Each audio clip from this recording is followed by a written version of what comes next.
नमस्कार साथियों, मैं असगर खान स्वागत सभी का असगर जी के ऑफिशियल यूट्यूब चैनल में। साथियों 21 नवंबर 2025 का करंट अफेयर जो आपकी एग्जाम के लिए बहुत ही महत्वपूर्ण है। साथियों हम लेकर आए हैं आपके लिए 10 एमसीक्यू क्वेश्चन जो आपकी परीक्षा की दृष्टि से बहुत ही महत्वपूर्ण है। चलिए ध्यान दीजिएगा।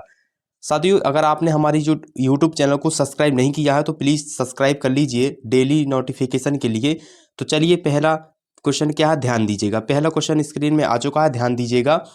हाल ही में निम्न अमेरिका और सऊदी अरब के बीच किस विषय पर समझौते हुए हैं? ऑप्शन ए अंतरिक्ष विज्ञान, ऑप्शन बी असैन्य परमाणु ऊर्जा और F-35 लड़ाकू विमान, ऑप्शन सी कृषि तकनीक, ऑप्शन डी मेडिकल अनुसंधान। तो साथियों हाल ही में जो अमेरिका और सऊदी अरब के बीच जो विषय में समझौते हुए हैं वो किस में हुए हैं?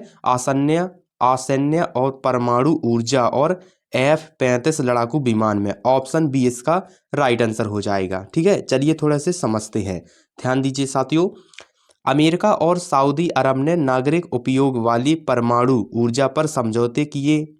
इसके साथ F-35 जैसे आधुनिक लड़ाकू विमान की बिक्री भी मंजूर हुई। यह सौदा दोनों देशों की रणनीति साझेदारी को मजबूत करता है। परमाणु समझौता सिर्फ शांति, उपयोग और सुरक्षा नियमों के तहत होगा। F-35 सौदा सऊदी अरब की रक्षा क्षमता को बढ़ाएगा। चलिए नेक्स्ट क्वेश्चन। 56वें भारतीय अंतर्राष्ट्रीय फिल्म महोत्सव IFI 2025 में किस देश को फोकस देश के रूप में चुना गया? Option A Spain, option B Australia, option C Japan, option D Bharat. तो साथियों 56वें मतलब 66 भारतीय अंतर्राष्ट्रीय फिल्म महोत्सव 2025 में किस देश को फोकस के रूप में चुना गया? तो जापान को। ठीक है, ऑप्शन सी इसका राइट आंसर हो जाएगा। ठीक है, चलिए थोड़े से समझते हैं।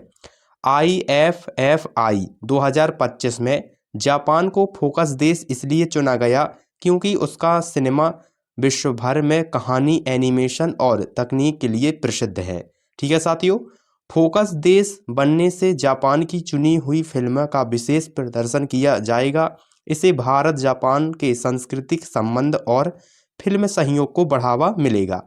ठीक है साथियों, चलिए नेक्स्ट क्वेश्चन। निम्नलिखित में से संयुक्त राष्ट्र ने भारत को किन देशों की सूची में शामिल किया?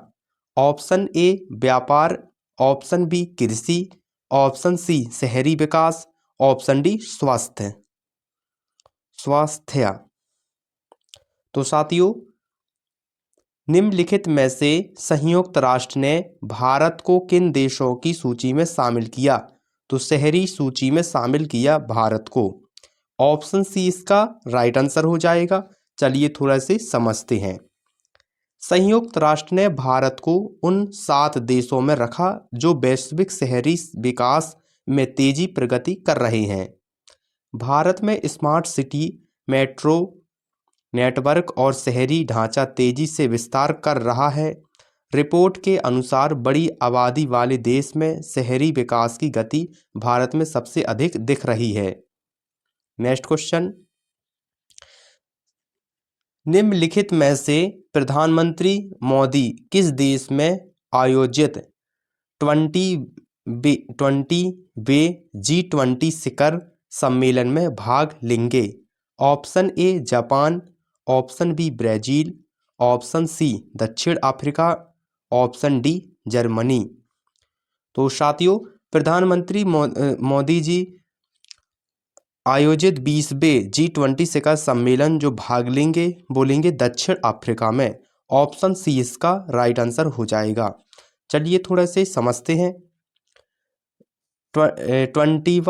20वां G20 शिखर सम्मेलन दक्षिण अफ्रीका में आयोजित किया जाएगा जहां वैश्विक आर्थिक मुद्दे पर चर्चा होगी। भारत की भागीदारी महत्वपूर्ण है क्योंकि भारत G20 में उभरती अर्थव्यवस्था की आवाज मजबूत करता है। Next question. दिल्ली यातायात पुलिस ने किस अवसर पर यातायात योजनाओं की घोषणा निम्नलिखित में से की? ऑप्शन ए दिए दिवाली पर्व, ऑप्शन बी श्री गुरु तेग बहादुर साहेब का शहीदी दिवस, ऑप्शन सी गणतंत्र दिवस, ऑप्शन डी अंतर्राष्ट्रीय योग दिवस। तो साथियों, दिल्ली यातायात पुलिस ने यातायात योजना की घोषणा श्री गुरु तेग बहादुर साहेब का शहीदी दिवस के रूप में की। ठीक है, ऑप्शन बी इसका राइट आंसर हो जाएगा। चलिए थोड़ा से समझते हैं। दिल्ली यातायात पुलिस ने गुरु तेग बहादुर साहेब के शहीदी दिवस के मौके पर विशेष यातायात व्यवस्था बनाई ताकि श्रद्धालुओं की यात्रा शुरू हो सके। यातायात योजनाओं में मार्गों का पुनर्गठन और सिग्नल संरचनाओं में बदलाव शामिल हो सकते हैं। नेक्स्ट क्वेश्चन, निम्नलिखित में से IAM बेंगलुरु किस सम्मेलन की मेजबानी करेगा? Option A space, option B defence, option C aerospace medicine, option D health. तो IAM बेंगलुरु सम्मेलन की जो मेजबानी करेगा वो करेगा एरोस्पेस मेडिसिन। ऑप्शन सी इसका राइट आंसर हो जाएगा। चलिए थोड़ा से समझते हैं। IAM बेंगलुरु एयरस्पेस मेडिसिन के 64वें वार्षिक सम्मेलन की मेजबानी कर रहा है, जिससे पायलटों की स्वास्थ्य सुरक्षा पर चर्चा होगी। यह सम्मेलन उड़ान के दौरान शरीर पर पड़ने वाले प्रभावों और नई चिकित्सा तकनीकों पर केंद्रित है। नेक्स्ट क्वेश्चन, नागालैंड ने हॉर्नबिल महोत्सव 2025 के लिए किन देशों को देश साझेदारी के रूप में निम्नलिखित में से घोषित किया? ऑप्शन ए फ्रांस और जर्मनी, ऑप्शन बी स्विट्जरलैंड और आयरलैंड, ऑप्शन सी जापान और दक्षिण कोरिया, ऑप्शन डी क्यूबा और ब्राज़ील। तो नागालैंड ने हॉर्नबिल महोत्सव 2025 के लिए किन देशों को साझेदारी के रूप में घोषित किया है निम्नलिखित में से? तो स्विट्जरलैंड और आयरलैंड। ऑप्शन बी इसका राइट आंसर हो जाएगा। चलिए थोड़ा से समझते हैं। नागालैंड का हॉर्नबिल महोत्सव एक सांस्कृतिक उत्सव है जो राज्य की विशिष्ट जनजातियां और लोक परंपराओं को बढ़ावा देता है। स्विट्जरलैंड और आयरलैंड को इस महोत्सव का देश साझेदार बनाना पश्चिम देशों के साथ नागालैंड की संस्कृति कनेक्ट बढ़ाने का संकेत है। अगला प्रश्न, पीयूष गोयल ने कौन सा पोर्टल लॉन्च निम्नलिखित में से किया है? Option A digital, option B startup, option C TIA, option D MSME। तो पीयूष गोयल जी ने पोर्टल लॉन्च TIA किया है। ऑप्शन सी इसका राइट आंसर हो जाएगा। चलिए थोड़ा से समझते हैं। TIA पोर्टल व्यापार से जुड़ी डेटा और विश्लेषण को एक ही प्लेटफॉर्म पर उपलब्ध कराता है। इससे निर्यात, आयात, नए बाजार और व्यापार प्रवृत्तियां को आसानी से समझ सकते हैं। पोर्टल में कई इंटरैक्टिव डैशबोर्ड हैं जो व्यापार संबंधी निर्णय लेना आसान बनाता है। अगला प्रश्न, निम्नलिखित में से कुराकाओ ने कौन सा इतिहास रचा? Option A Olympic, option B Asia cup, option C FIFA qualified, option D Europe cup. तो साथियों, कुराकाओ ने फीफा क्वालिफाइड का इतिहास रचा है। ऑप्शन सी इसका राइट आंसर हो जाएगा। चलिए थोड़े से समझते हैं। कुराकाओ फीफा विश्व कप के लिए क्वालिफाइड करने वाला सबसे छोटा देश बन गया है। इसकी आबादी लगभग 1.5 लाख है, जो इसे ऐतिहासिक बनाती है। टीम ने बिना हार के क्वालिफिकेशन पूरा किया है। यह उपलब्धि छोटे देशों के लिए फुटबॉल में प्रेरणा का बड़ा उदाहरण है।